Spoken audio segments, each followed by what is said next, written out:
यह भारत भूमि, जहाँ जन्म लेने के लिए देवतागण भी लालायित रहते हैं, जहाँ परमात्मा स्वयं सगुण होकर अपनी कीर्ति का विस्तार करते हैं, सदैव वेद मंत्रों ध्वनि से विभूषित रहती थी।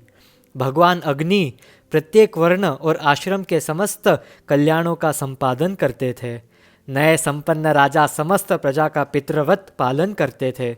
सारी प्रजा उत्साह के साथ अपने अपने शास्त्रोक्त धर्म का पालन करती थी। परंतु एक ऐसा समय आया जब असुर लोग राजकुलों में जन्म ग्रहण करने लगे। पृथ्वी पर ऐसे ऐसे राजवेशधारी असुर उत्पन्न हुए जो सत्ता मद में अंधे होकर सनातन वैदिक धर्म का नाश करने लगे। वे चारों वर्णों के लोगों को पीड़ित करने लगे। वे वेद और ब्राह्मणों के विरोधी, अहंकार और पराक्रम में मद से उन्मत्त सर्वत्र आश्रमवासी ऋषियों का तिरस्कार करने लगे। ऐसे असुरों ने जिस पर अपना अधिकार कर लिया, उस पृथ्वी का भार उठाने में स्वयं शेष और दिग्गज भी असमर्थ हो गए। उन दिनों मथुरा में अंधक, मधु, भोज, कुक्कुर, दार्श, वृष्णि आदि वंशों के यादव उग्रसेन के पुत्र कंस द्वारा प्रताड़ित किए जाने लगे। मथुरा यादवों की राजधानी थी। उसके अत्याचार से प्रजा मथुरा को छोड़ कुरु, पांचाल, केकय, कोसल आदि देशों में शरण लेने लगी। कंस को मगध जैसे महाजनपद की सहायता प्राप्त थी। यही नहीं, प्राग ज्योतिषपुर का राजा भौम, शोणितपुर के राजा बाणासुर की सहायता से वह दुर्जय हो गया था। इतना बल प्राप्त होने के कारण उसने अपने पिता उग्रसेन को बंदी बना लिया और समस्त यादवों का अधिपति बन बैठा। इसके अतिरिक्त कंस को असंख्य असुरों का बल प्राप्त था। यही कारण था जिससे देव मंदिरों और यज्ञशालाओं को नष्ट किया जाने लगा। जिस कार्य से देवताओं का बल बढ़े, उनमें विघ्न डाला जाने लगा। ग्राम, पशुपालकों की बस्तियां को जलाया जाने लगा। कंस बलवीर्य में कार्तवीर अर्जुन के समान था। कंस के अपार सैन्य बल का दिग्दर्शन महाभारत के सभा पर्व और दक्षिणात्य और उत्तर की टीकाओं में और गर्ग संहिता में प्राप्त होता है। जिस प्रकार सर्प गरुड़ से उद्विग्न रहते थे, उसी प्रकार कंस से सारा भूमंडल उद्विग्न था। समस्त बड़े जनपद जरासंध के अनुयायी थे और जरासंध कंस का सहयोगी था। ऐसे सत्ता लोलुप नरपति राजधर्म को तिलांजलि देकर प्रजा के शोषक बन गए थे। एक दिन अपनी चचेरी बहन देवकी के विवाह में कंस ने यह आकाशवाणी सुनी कि देवकी और वसुदेव की 8वीं संतान उसका वध करेगी। उस ही क्षण कंस विवाह के मंगल चिन्हों से युक्त देवकी का वध करने को उद्यत हुआ। तभी सत्यवादी वसुदेव ने देवकी के प्राणों की रक्षा के लिए यह वचन दिया कि वे अपनी प्रत्येक संतान कंस को सौंपेंगे। मद से अंधा हुआ कंस अपने भाग्य को बदलने की इच्छा से 8वीं संतान की प्रतीक्षा करने लगा। उसने देवकी और वसुदेव को बंदी बना लिया। इस भय से कि कहीं मायावी देवता छल से उसके प्राण न हर ले, वह प्रत्येक नवजात शिशु की हत्या करता चला गया। उसने देवकी के 6 नवजात पुत्रों की हत्या कर दी। जब 7वें गर्भ के प्रसव का समय आया, तब एक अद्भुत घटना घटी। देवकी का 7वां पुत्र जन्मा ही नहीं। लोगों ने माना कि देवकी का गर्भ नष्ट हो गया, परंतु देव माया के प्रभाव से उसका जन्म वसुदेव की दूसरी पत्नी रोहिणी के गर्भ से गोकुल में हुआ। वही संसार में बलराम नाम से विख्यात हुआ। जैसे ही 8वें गर्भ के प्रसव आया, तब पृथ्वी पर और भी विचित्र घटनाएं घटित होने लगी। रात्रि का समय था, रोहिणी नक्षत्र था। आकाश में सभी ग्रह नक्षत्र आदि शांत हो गए। सागर उत्ताल तरंगों से युक्त होकर झूमने लगा। शीतल मंद सुगंधित वायु बहने लगी। धरती की धूल शांत हो गई। यज्ञशालाओं की बुझी हुई अग्नि अपने आप प्रज्वलित हो उठी। आकाश में दुंदुभी का नाद गूंजने लगा और पुष्पों की वर्षा होने लगी। दिशाएं स्वच्छ और प्रसन्न थी। पृथ्वी के बड़े बड़े नगर, छोटे छोटे गांव, अहीरों की बस्तियां और हीरे आदि की खानें मंगलमय हो रही थी। नदियों का जल निर्मल हो गया था। रात्रि का समय भी सरोवरों में कमल खिल रहे थे। वन में वृक्षों की पंक्तियां रंग बिरंगे पुष्पों के गुच्छों से लद गई थी। मेघ जल बरसा कर मानो स्वागत कर रहे थे। निशीत का समय, चारों ओर अंधकार कि अकस्मात कंस के बंदी गृह में देवकी वसुदेव के समक्ष जन्म मृत्यु की चक्र से छुड़ाने वाले परमात्मा जनार्दन प्रकट हो गए। जिस प्रकार मनुष्य के अंतःकरण में भगवान के प्रकट होते ही अज्ञानंधकार मिट जाता है, मन निर्मल और शांत हो जाता है। उसी प्रकार ब्रह्मांड रूपी शरीर में सगुण ब्रह्म के आने से सारा अंधकार लुप्त हो गया। सर्वत्र मंगलमय चिन्ह प्रकट हो गए। शंख चक्र गदा पद्म धारण किए हुए पीतवास श्यामांग नारायण मथुरा के उस बंदी गृह में प्रकट हुए।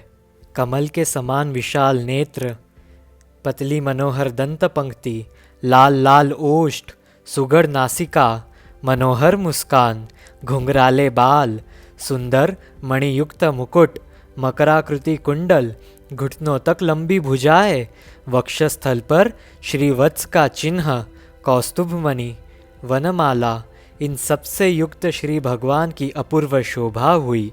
उन भगवान ने वसुदेव और देवकी को निर्भय किया और आश्वासन दिया कि शीघ्र ही वह समस्त पृथ्वी के भार रूप दुष्ट कंस और उसके अत्याचारों का अंत करेंगे। तुरंत समस्त जगत के आश्रय नारायण एक नवजात शिशु बन गए और क्रंदन करने लगे। जन्म लेते ही प्रभु ने लीला दिखाना आरंभ कर दिया। समस्त द्वारपाल सैनिक निद्रा के वशीभूत हो गए। देवकी वसुदेव के सारे बंधन टूट गए। बंदी गृह के कपाट खुल गए। परवश हुए वसुदेव भगवान को उठाकर गोकुल के नंद के घर छोड़ आए और वहाँ से उनके घर जन्मी कन्या को बंदी गृह में ले आए। ये कन्या स्वयं भगवान की योग माया थी। और यह बात तो आप सबको विदित ही है कि कालांतर में भगवान का नाम हुआ कृष्ण। इन्हीं श्री कृष्ण ने दल बल सहित मथुरा में भोजराज कंस, उसकी अक्षौहिणी सेना और सेनापति सुनामा का वध करके इन सब का उद्धार किया। आंध्र देशीय चाणूर मुष्टिक आदि सहयोगियों को भी परधाम पहुंचाया। अपने माता पिता को मुक्त किया। उग्रसेन को पुनः मथुरा का राजा बनाया। यादवों को सुशासन प्रदान किया। यही मथुरा में रहते हुए 17 बार जरासंध को सहयोगियों सहित परास्त किया। यवन का मुचुकुंद के द्वारा वध करवाया। फिर रण छोड़ने की लीला करते हुए जरासंध और सहयोगी राजाओं को अपने पीछे भगवाया। गोमांतक पर्वत पर पहुंचकर समस्त दल बल के साथ जरासंध को परास्त किया। फिर द्वारका में स्थित होकर असंख्य नरपतियों से युद्ध ठानकर पृथ्वी का भार उतारा। भौमासुर को मारकर 16,000 राजकन्याओं को मुक्त किया और उन्हें द्वारका में आश्रय दिया। करुष नरेश पौंड्रक, काशीराज और राजा दंतवक्र का उद्धार किया। 100 विमानाधिपति शाल्व को घमासान युद्ध में मार गिराया। जरासंध को भीमसेन के द्वारा युक्ति से मरवाया। शिशुपाल का वध स्वयं किया। द्विवेद और रुक्मी का बलराम जी द्वारा उद्धार करवाया।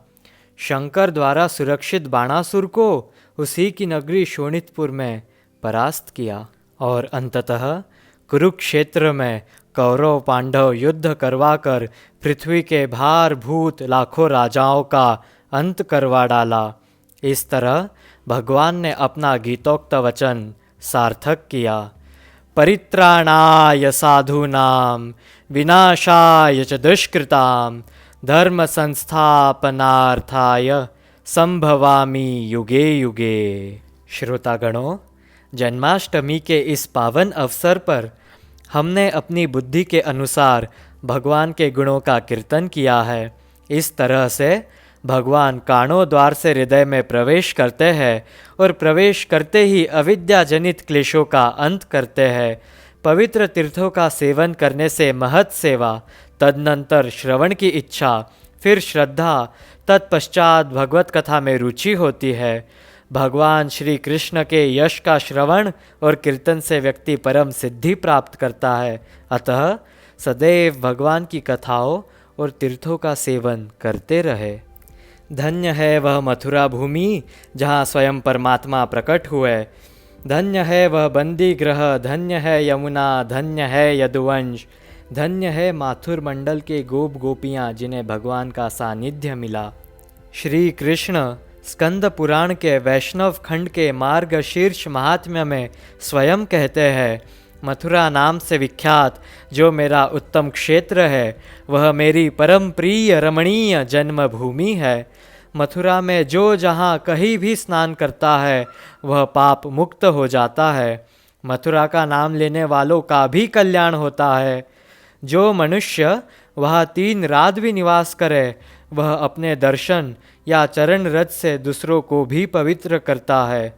वहाँ गोप कन्याओं से घिर मैं सदैव निवास करता हूँ। संसार में डूबे हुए लोगों, यदि तुम घनीभूत आनंद पाना चाहते हो तो मथुरा में निवास करो। जो पाप और दरिद्रता से आक्रांत है, जिनकी कहीं गति नहीं, उनके लिए मेरी मथुरा आश्रय है। मथुरा में प्राण त्याग करने वाले कीट पतंगे भी मेरे स्वारूप्य को प्राप्त होते हैं। ऐसे दीन दयाल है भगवान, ऐसे कृपा निधान है भगवान। आप सभी को जन्माष्टमी की हार्दिक शुभकामनाएं।